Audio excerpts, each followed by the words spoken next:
BPL card ಅನರ್ಹ ಮಾಡ್ತಿದ್ದಾರೆ ಅಂತಗಳಿಗೆ ಗೃಹಲಕ್ಷ್ಮಿನ ಕಟ್ಟಾಗುತ್ತೆ.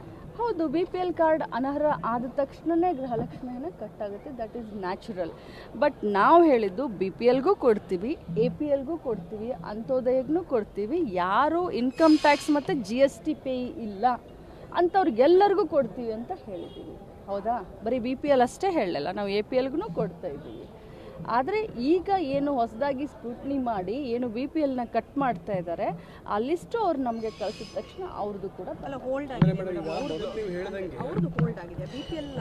ಇಲ್ಲ. ನನಗದ್ರ ಬಗ್ಗೆ ಗೊತ್ತಿಲ್ಲ. ನೀವು ಹೇಳಿದ್ದಕ್ಕೆ ಆ ಉತ್ತರ ಕೊಡ್ತಾ ಇದ್ದೀನಿ. ಆ ರೀತಿ ಏನಾದರೂ ಆದರೆ ನಾಳೆ ಅವರು BPL ಹೌದು, ಟ್ಯಾಕ್ಸ್ ಕಟ್ಟೋರಿಗೆ ಮಾತ್ರ ಸಮಸ್ಯೆ ಆಗುತ್ತೆ. ಬಟ್ ನಾವು ಆಹಾರ ಇಲಾಖೆಯಿಂದ ನಾವು ಡಾಟಾ ತೆಗೆದುಕೊಂಡಿರೋದು, ರೇಷನ್ ಕಾರ್ಡ್ ಡಾಟಾ ತೆಗೆದುಕೊಂಡಿರೋದೇ ಆಹಾರ ಇಲಾಖೆಯಿಂದ.